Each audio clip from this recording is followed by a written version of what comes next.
Tell us the right time. For many years, my family would take trips with other family members. All of these trips had one thing in common. My aunt, uncle and cousins would be late for everything. This used to really irritate my parents, who are pretty punctual and a lot more kids to organize. 4 of us, compared to my 2 cousins. By mutual agreement, any other family involved in these outings decided to go along with my parents' give aunt and uncle the wrong time. For example, if an event started at 11 a.m., they'd be told 10 a.m. This was pretty effective until aunt and uncle started realizing they were being given the wrong time. I believe other family members explained why that was and that they were fed up with always waiting on them or being late. Self-awareness not being very apparent that they were the issue. It was decided by them that it wasn't their fault, and they told my parents, "Give us the right time. From now on and you'll see. We aren't the problem." My parents, especially my mom, hates the idea of people missing out on something, but is also prepared to let a natural consequence occur if it's not too harsh. The very next week we had a day trip booked on the ferry. This was something we did once a year, over to the UK and back in one day. Fondly known as a booze cruise back in the day due to the opportunity to purchase cheap alcohol. Kids would explore the ship, and when we docked, raid the pick and mix in Woolworths and buy confection that we couldn't get at home. It was something everyone looked forward to a lot. What can I say? It was the early 90s. With the best will in the world, the ferry waits for no man. So it was a sad day for 4 people who were told the ferry left at 8 a.m. sharp, the correct time, and who arrived after 8:30 to see a small, ferry-shaped speck in the distance, heading towards the UK. Sadly, it didn't make them any more punctual after that, but they were always told the correct time as requested, and if they were late, we didn't wait anymore.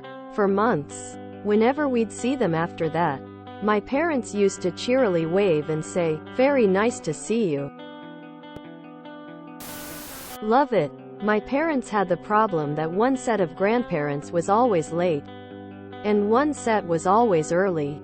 One Christmas, they were told to arrive at 10:30 and 11:30 respectively, and both arrived at 11 on the dot, exactly as desired. I had a Sil who was like this, and her family put up with it. Once my partner and Mill were living with me. My Sil, who sometimes had to take the bus, was given a 15-minute window. After that, events went on. This was back when the only cell phones were big clunky things or bag phones. So communication was still by landline. She was late to a few holidays, but that didn't matter. Then there was the day we were going to the lake for the day. She came in by bus from out of town. She lived 30 miles away. We told her to be there by noon.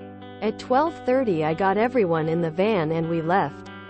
She showed up to our house about 1:30 to find the place locked up. Sat outside until we came back at 6:30. This happened one more time and then she started showing up on time. Very nice to see you, savage and appropriate. I could travel with you lot smiley face. The trick to dealing with people who are always late is to arrange things so the negative consequences fall on the tardy people, not the on-time people. Always meet at the restaurant and start ordering if they are more than like 1,015 minutes late. Never offer to pick them up.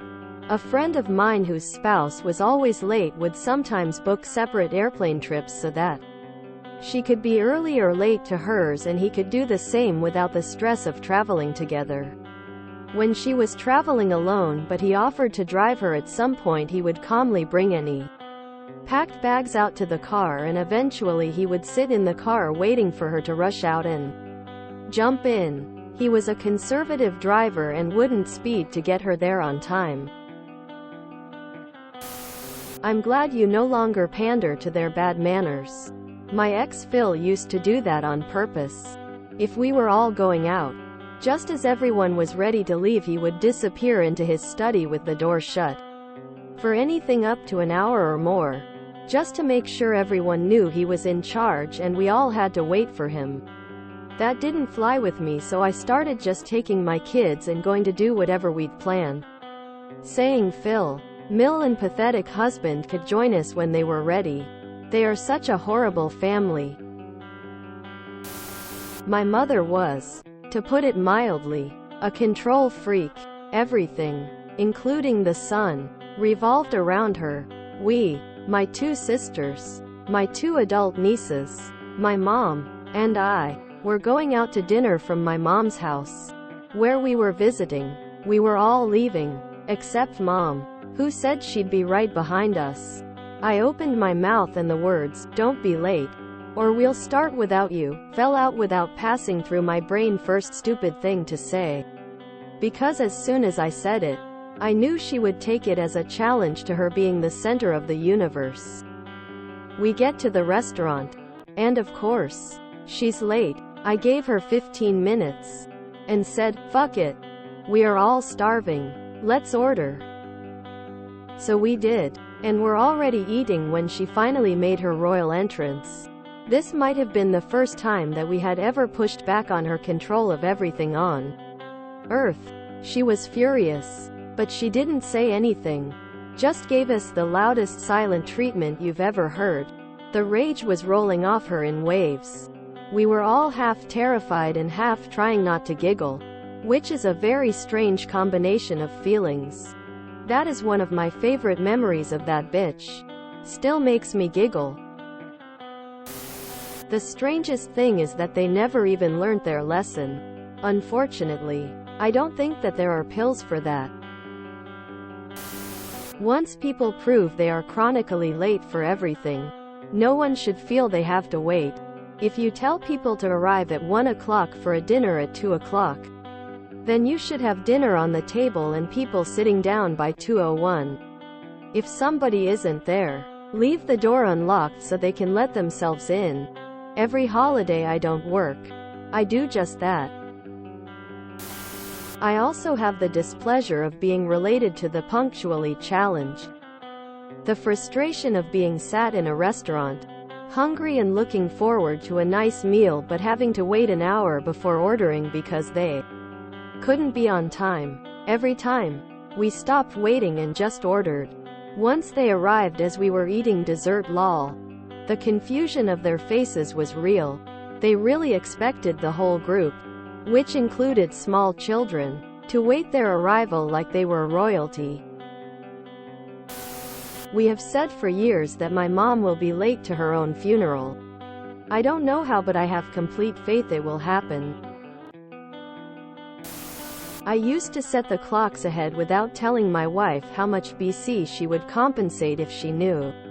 And still be late. 40 years later she's still late for everything. Though no longer my wife. So there's fewer times it affects me. We used to tell Dad that we had to be out of the door an hour before we needed to be. He'd get to that time and then start getting everything ready to go so we'd actually leave at the right time. Did the family specifically make a point of choosing trips which had third-party hard cut-off times? From that point onwards?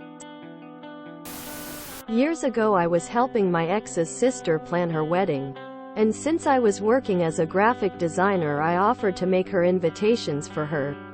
She asked for 2 different ones to be made, one with the real start time of the ceremony, and one that said it started an hour earlier. That's because so many members of her fiancé's family were chronically late they knew if they didn't lie about the start time they'd miss the whole ceremony.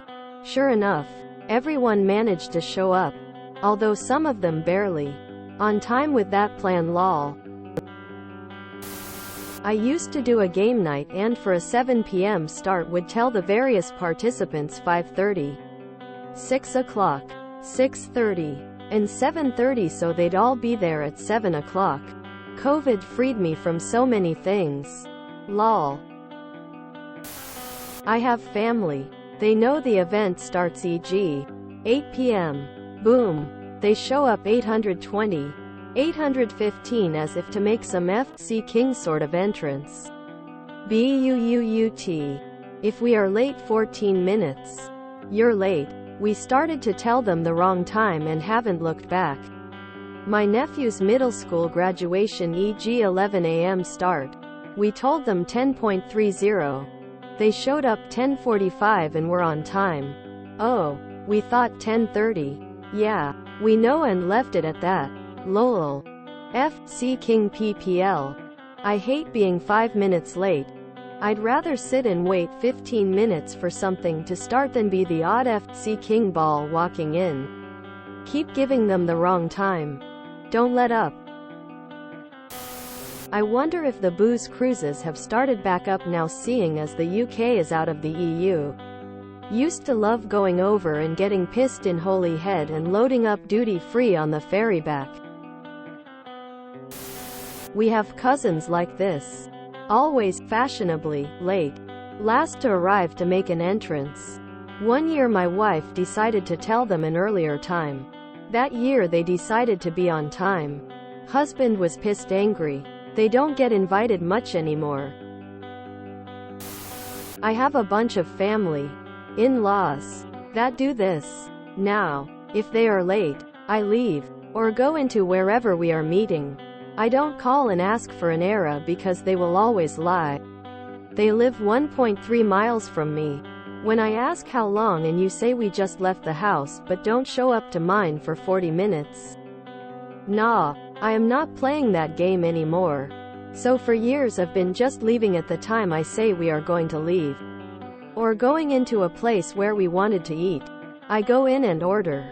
I ain't waiting for your lack of respect and planning. Your issues should never be anyone else's. My mom was referred to as the late Mrs. Studio Droid. She is not dead.